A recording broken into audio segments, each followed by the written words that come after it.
segundo livro dos Reis. Uma história, um relato conhecido, muito conhecido dos irmãos. Diz o seguinte: ora, Naamã, chefe do exército do rei da Síria, era um grande homem diante do seu senhor, e de muito respeito, porque por ele o Senhor dera livramento aos sírios. Era um homem valente, porém leproso. Os sírios, numa das suas investidas, haviam levado presa da terra de Israel uma menina que ficou ao serviço da mulher de Naamã. É 2 Reis, capítulo 5. Não precisa procurar mais não, escuta aí que a fé vem pelo ouvir, tá? Então pode ouvir aí, quando chegar em casa você vê o resto, tá bom? E disse ela à sua senhora: oxalá que o meu senhor estivesse diante do profeta que está em Samaria, pois este o curaria da sua lepra. Então Naamã foi notificado ao seu senhor, dizendo: assim e assim falou a menina que é da terra de Israel. E respondeu o rei da Síria: vai, anda, e enviarei uma carta ao rei de Israel. Foi, pois, e levou consigo 10 talentos de prata, 6.000 ciclos de ouro e 10 mudas de roupa. Também levou o rei de Israel ao rei de Israel uma carta que dizia: logo chegando a ti esta carta, saberás que eu te enviei Naamã, meu servo, para que o cures da sua lepra. Tendo o rei de Israel lido a carta, rasgou as suas vestes e disse: sou eu Deus que possa matar e vivificar, para que este envie a mim um homem, a fim de que eu o cure da sua lepra? Notai e peço-vos e vede como ele anda buscando ocasião contra mim. E quando Eliseu, o homem de Deus, ouviu que o rei de Israel rasgara as suas vestes, mandou dizer ao rei: por que rasgaste as tuas vestes? Deixa-o vir ter comigo, que saberá que há profeta em Israel. Somente até aqui.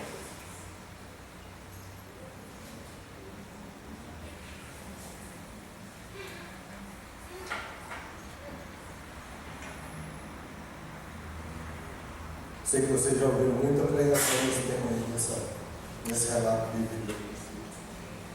Mas a primeira coisa que me chamou a atenção nesse texto aqui, hoje, foi essa ação de Deus na vida do rei da Síria, através de Naamã. Porque nós vemos aqui que o texto diz que o Senhor, através de Naamã, tinha dado muito livramento aos sírios. E os sírios, na verdade, eles tinham subjugado o povo de Deus. O povo de Deus estava subjugado aos sírios. E Deus, assim mesmo, dava vitória aos sírios. Porque a gente tem uma impressão, às vezes, que Deus só age no nosso meio. Que nós somos dono de Deus e que Ele age só em favor de nós. Mas, na verdade, o reino de Deus ele é muito mais amplo.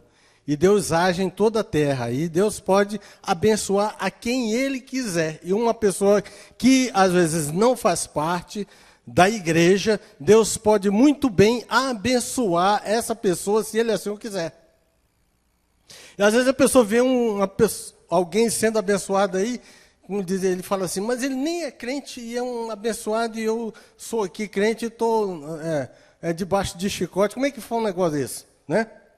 E aqui essa situação era dessa forma.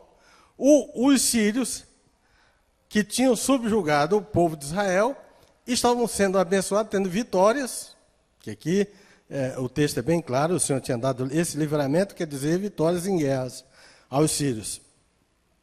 E o povo de Israel, debaixo de prova, por causa de desobediência.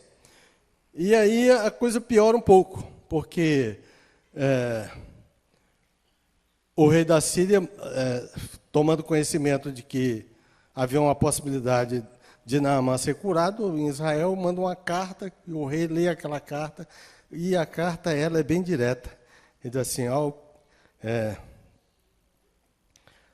logo em chegando a ti esta carta, saberás que eu te enviei Naamã, meu servo, para que o cures da sua lepra.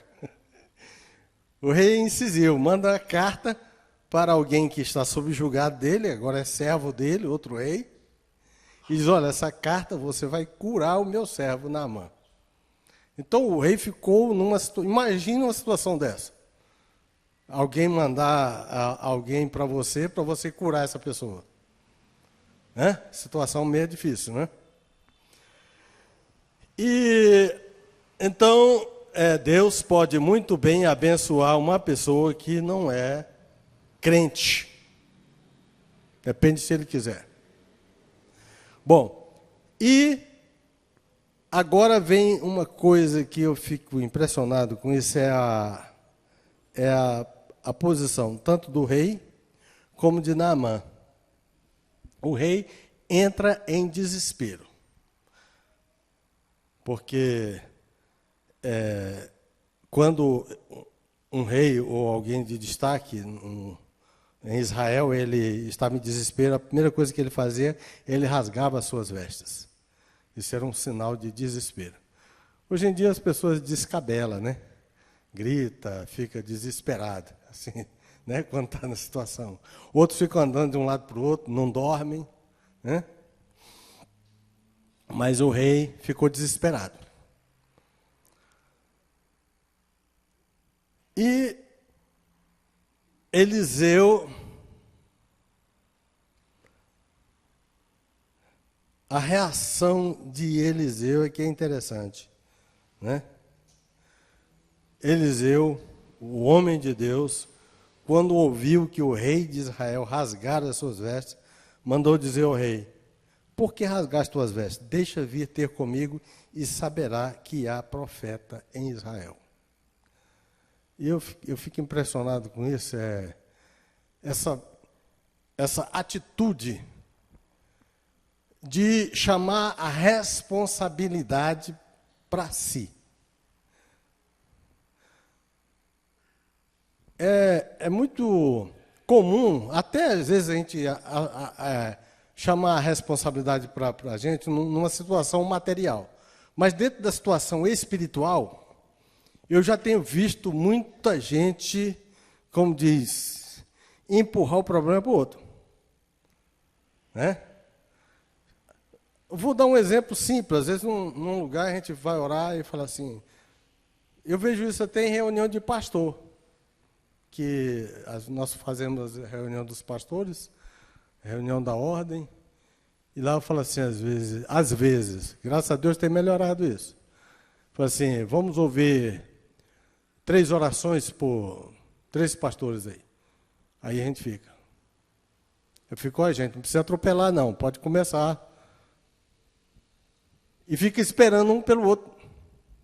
Aí um ora, aí o outro fica. Aí leva um tempão, é preciso quase falar o nome de alguém para orar. Graças a Deus, hoje tem melhorado um pouco. Mas assim, no meio da igreja, se a gente chamar a pessoa para orar, ele fica, como dizem, em papo de aranha. Ele não tem essa atitude de chamar a responsabilidade para si. E se tiver, por exemplo, um problema maior, se for uma doença, uma enfermidade, ele fala, não, chama o pastor. Né?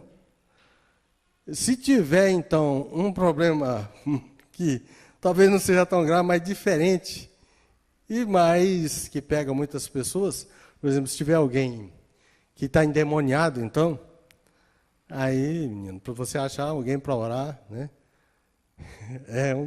é meio difícil.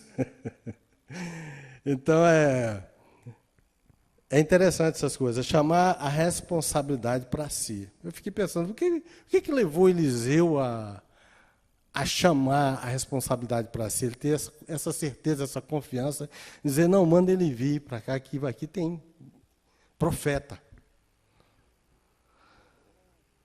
Né? Falta de...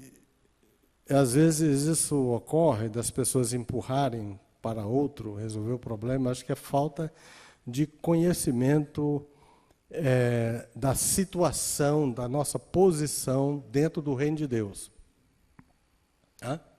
Lá no livro de Efésios, se a gente olhar e ler o livro de Efésios, a igreja do Senhor, ela está dentro de uma hierarquia espiritual. O ser humano, de certa forma, ele está dentro de uma hierarquia espiritual. Então, tem lá Deus, e os anjos, aí vem os arcanjos, os querubins, depois vem os anjos, e lá embaixo ficam os homens, embaixo de toda essa hierarquia espiritual. Só que a igreja, se a gente olhar o livro de Efésios, o livro de Efésios fala que nós estamos assentados nos lugares celestiais em Cristo.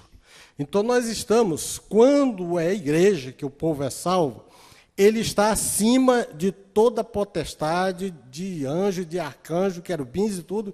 Ele está lá no topo da hierarquia em Cristo. Então não é só o pastor, não é um obreiro, um diácono, não, é qualquer crente, qualquer servo de Deus, ele está nos lugares celestiais em Cristo.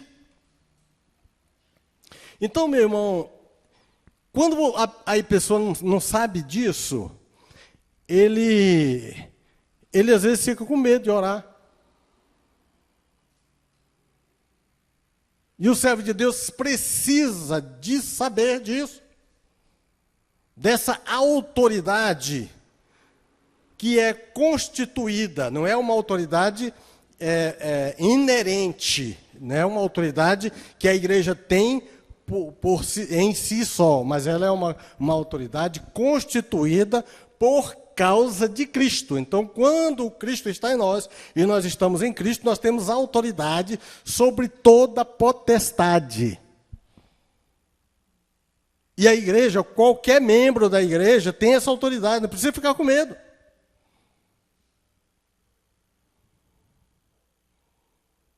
Uma certa feita lá na frente de casa, eu estava lá assistindo um desenho de tarde lá, e eu vi um barulho lá na frente de casa, e uma coisa esturrando lá. E eu pensei até que era aquele desenho animado que fica... aqueles monstros esturrando e tal. Aí, de repente, começaram a bater no meu portão lá e me chamar. E, quando eu vi, tinha uma porção de gente em volta de uma pessoa lá, e dois homens se agarrando no chão lá, não entendi bem aquilo lá. Eu cheguei aqui, que foi? Não, tem um menino aqui que está endemoniado e o pai dele está tentando segurá-lo e não consegue segurar esse menino e tal. E eu cheguei, não, afasta todo mundo aí, dá licença. Cheguei e disse, pode soltar ele, pode soltar. Eu soltaram ele. Eu digo, não, fica quietinho aí. Eu falei, olha, eu digo, ó, eu tenho autoridade sobre ti em Cristo. Você sabe disso que eu tenho autoridade sobre ti? Então fica quieto. Fica quieto. Não estou falando com você, eu quero falar com... Como é o nome desse rapaz? Wellington. O nome dele é Wellington. Eu não quero falar com você, eu quero falar com o Wellington. Wellington, vem cá, que uma das coisas que o inimigo faz é tentar anular a personalidade da pessoa. Eu não dou assunto para ele, não. Não quero falar com você, não tenho conversa com você, você está repreendido e está calado, sai daí, entendeu? Vai embora, vai procurar sua turma. Wellington, vem cá, Wellington. Aí, rapaz, por que você deixa o inimigo tomar conta da sua vida assim, rapaz? Vai converter, vai aceitar Jesus, vai ser um crente e tal, e vai lá para casa. Fomos lá para casa, tomou um suco de laranja e... cantamos uns hinos para ele, depois foi embora. Ele era de Jaraguá, o rapaz. Estava lá, uma luta medonha, falta de entendimento. Então eu fiquei pensando, por que Eliseu tinha essa autoridade, chamar para si a responsabilidade? Por causa disso, ele conhecia esse Deus a quem ele servia. Por isso ele era conhecido como homem de Deus. O rei aqui, ele era uma autoridade também constituída por Deus. Ele era para conhecer isso. E se ele não tivesse essa intimidade com Deus, chamasse Eliseu também, que ele conhecia Eliseu, ele sabia que eles eram um homem de Deus. Mas não desesperou. E a pessoa, quando desespera, ele não raciocina direito, ele pode procurar uma solução que nem sempre é a solução certa. Entendeu, gente?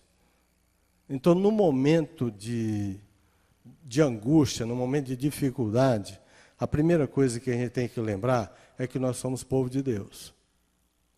Não temos que desesperar. Nós somos povo de Deus, somos igreja do Senhor e estamos nos lugares celestiais em Cristo. Temos que sossegar o nosso coração dessa forma. Agora, Para que isso aconteça, irmãos, é preciso que tenha história com Deus. A pessoa tem que ter história com Deus. Se você for olhar a história de Eliseu, desde o seu chamado, Eliseu passou por várias situações. Só que ele nunca fugiu. Se nós olharmos aqui no capítulo 6, chega no capítulo 6, Eliseu passa por duas situações. Uma, os ajudantes, os alunos lá de profeta, aprendiz de profeta, como diz o texto, eles tinham pedido um machado emprestado e foram cortar a árvore lá, o machado caiu na água. Você vê, na situação deles, o machado era uma coisa de grande valor, porque não tinha, né? Hoje em dia você acha um machado aí bem fácil. E aí, como vamos achar esse machado e devolver o machado para o dono? Eliseu vai lá, e cadê o machado? Aí coloca um pedaço de madeira lá e o machado flutua, contrariando as leis da física, né? Por quê? Porque ele conhecia o Deus a quem servia. E logo depois, Eliseu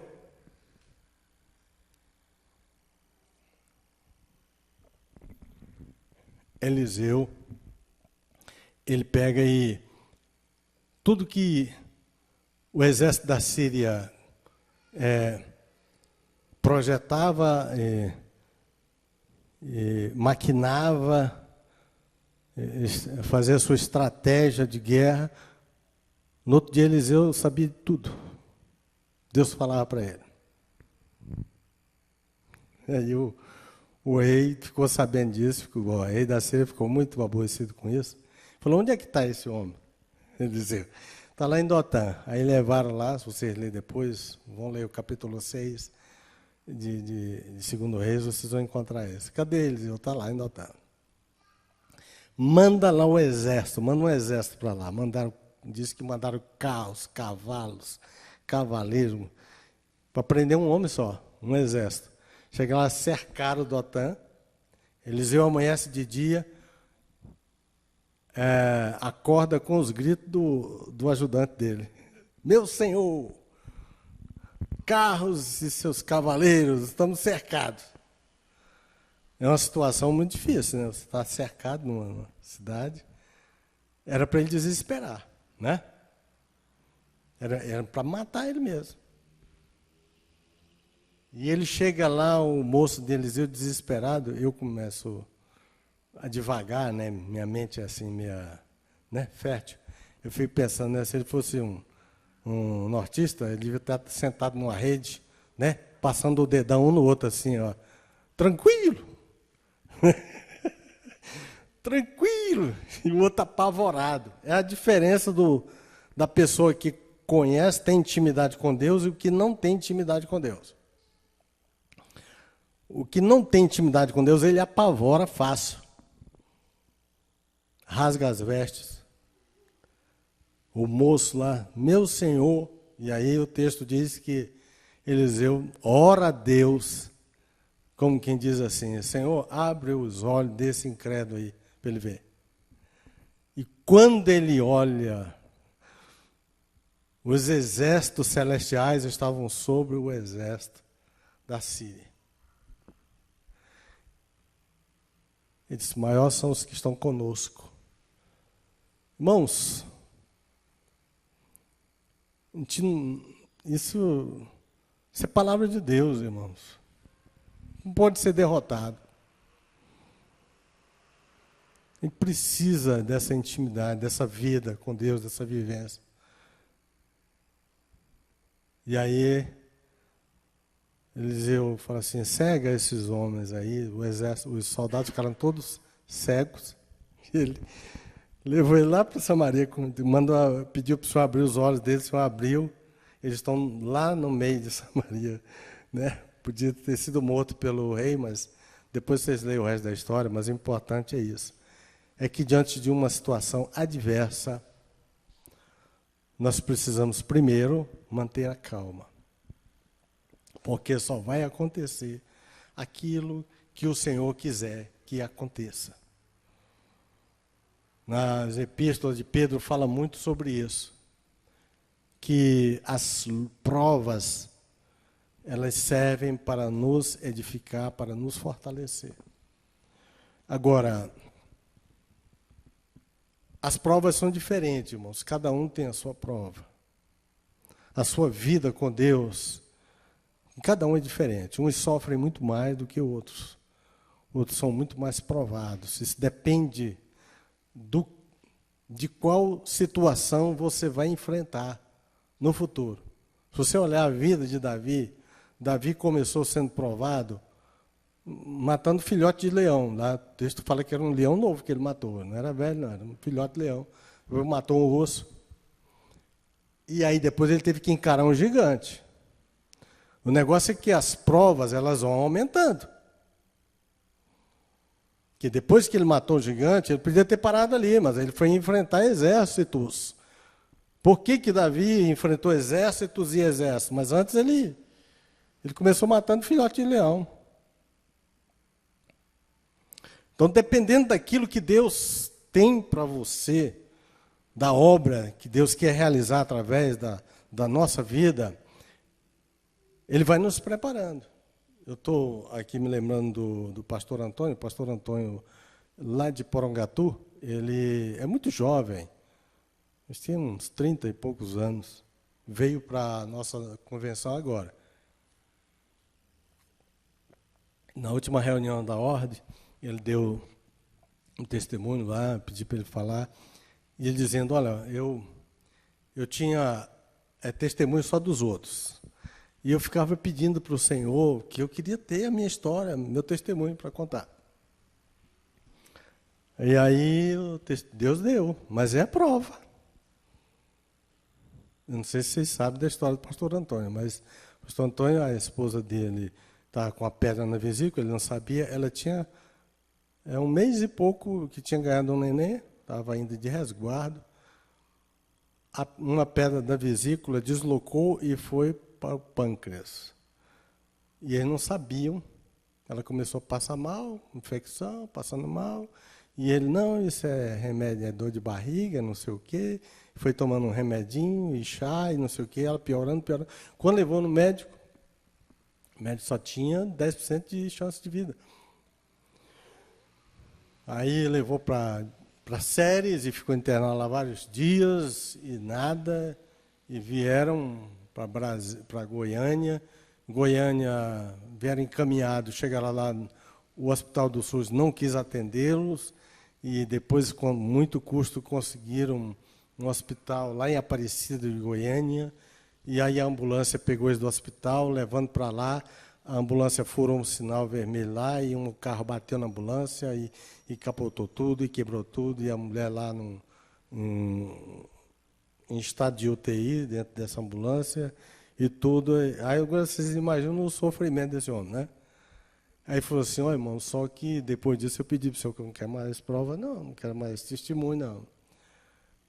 Porque não foi fácil a situação dele, foi muito sofrimento. E assim por diante. Mas só que, por exemplo, à medida que você vai vencendo as provas, elas vão te fortalecendo.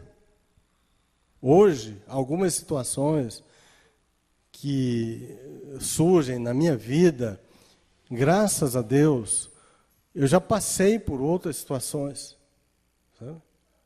É o que diz o Salmo 103.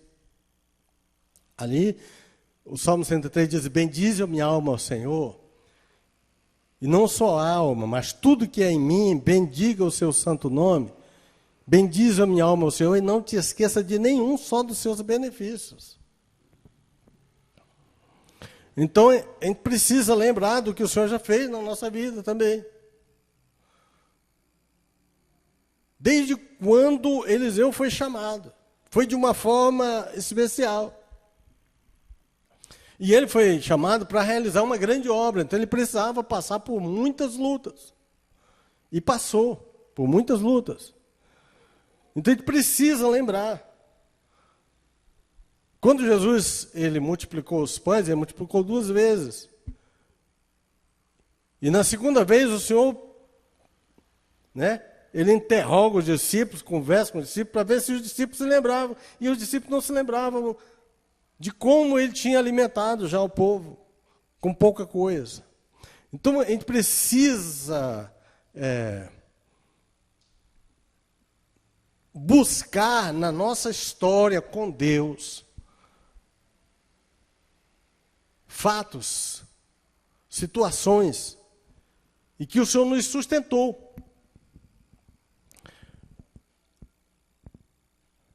Para que nós possamos ser fortalecidos e saber que realmente a palavra de Deus é real, ela é uma verdade absoluta e acontece. O que aconteceu ali não foi só para 500, 700, 1000 anos antes do Senhor Jesus vir, não. Depois de Jesus, na vida de Jesus aconteceu grandes coisas. Depois de Jesus, os discípulos, na história da igreja, quantas coisas aconteceram, quantos milagres, quantas vitórias, muitas lutas, mas muitas vitórias. Os Heróis da Fé, um livro que tem aí, que a gente vê, tantos testemunhos, tanto que a gente precisa na nossa vida. Eu sei, irmãos, que se nós, cada um de nós, e eu acho que seria muito interessante isso, ajudaria muito se nós começássemos a escrever a nossa história. Comece a escrever a sua história. Vê se você vai lembrar de coisas que você já passou, que Deus te fortaleceu, te deu vitória. Coisas que você pensou assim, não, agora acabou, agora... E o Senhor é quem fortalece, o Senhor é quem levanta, o Senhor é quem... Na nossa história, a nossa história, ela é ímpar. Ela é ímpar. Porque nós fomos escolhidos pelo Senhor. Para quê? Para realizar obras. E o preparo do povo de Deus é na prova. É na prova. Às vezes, provado pelo fogo mesmo, que dói, que para tirar a impureza, preciso muita dor. Eu vi uma vez alguém falando sobre isso, e eu achei interessante, até usei para falar com um amigo nosso, um tempo desse, que o homem de Deus, ele é como a cana, né, que ele coloca no moedor da cana, e eu acho, não sei se o homem que vende cana é porque ele quer tirar o máximo de lucro, mas ele pega a cana, passa, né, e tira o caldo. Depois ele dobra e passa de novo. Aí fica só o bagaço. Aí eu falo assim, desse jeito que é o povo de Deus. O homem de Deus, para ele prestar para o Senhor, para ele ser útil, ele precisa passar pela moenda. E se ainda tiver caldo, vai ter que ser dobrado e passado de novo. Passado de novo. Para que ele seja aprovado. Porque o Senhor não nos prova, como sempre o pastor Jesus fala, é uma verdade. Deus não nos prova para reprovar, mas Ele nos prova para aprovar.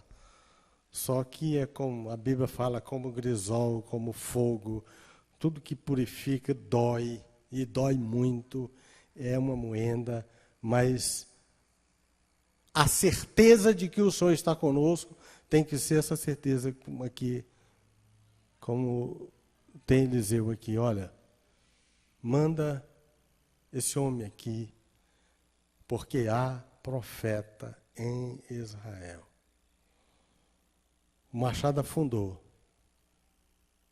Há profeta aqui. Irmãos, a igreja do Senhor, ela é constituída de profetas. Todos nós somos profetas. O que é um profeta? Profeta É alguém que tem uma profecia. E o que é uma profecia? A profecia é um recado de Deus. Todo homem que faz parte da igreja, quando eu falo homem, eu ainda sou daquele velho tempo, que se fala homem e mulher, tudo uma coisa só. Né? Hoje em dia, os mais modernos falam todo homem e toda mulher, né? Senhores e senhoras, né? Politicamente correto. Ainda sou do tempo que fala homem, está generalizando. Se você olhar também na Bíblia, quando fala homem, está falando no ser humano. Né? Então, todo homem de Deus, todo homem que faz parte da igreja, todo ser humano que faz parte da igreja, ele tem uma mensagem de Deus para o povo. Então, ele é um profeta. Você tem alguma coisa de Deus para o povo. A igreja, ela é ligada, ela é o corpo de Cristo. Ela está em Cristo, e Cristo está nela. Então, é um profeta, é um homem de Deus. Não existe, só aquele lá, aquele é um homem de Deus, aquela é uma mulher de Deus. Todos nós somos homens e mulheres de Deus. Eu não vou dizer para você, igual os pregadores falam, diga aí para a pessoa que está ao seu lado, você é um homem de Deus, não. Eu gosto de falar assim, fale para você mesmo. Eu sou um homem de Deus. Saia daqui hoje com essa convicção, com essa certeza, com essa clareza de entendimento. Irmãos, isso nos dá um diferencial no mundo. Quando você tem essa consciência, há um profeta aqui. Você chega em qualquer lugar, pode estar acontecendo o que estiver acontecendo, você lembra, há um profeta aqui. Por isso que Eliseu falou, por quê? Porque ele era alguém que tinha essa consciência, essa certeza. E nós precisamos ter essa certeza. Há alguém de Deus aqui que sou eu. Eu conheço a Deus, o Senhor me conhece. Eu sou um servo de Deus, eu sou um profeta de Deus, eu faço parte da igreja do Senhor, e aquilo que o Senhor quiser realizar, se Ele quiser realizar, Ele vai realizar através de mim aqui, que sou o portador da mensagem de Deus. Isso pode mudar situações. Pode mudar situações. Em situações adversas. Podem ser mudadas quando há alguém que tem essa consciência de que é um servo de Deus, é um profeta de Deus, é um homem de Deus, é uma mulher de Deus. Mas para isso nós precisamos ser provados, aprovados e termos intimidade com esse Deus. Amém? Então, por isso que Eliseu não rasgou as suas vestes, mas disse, mande ele aqui e vocês vão ver que há profeta em Israel.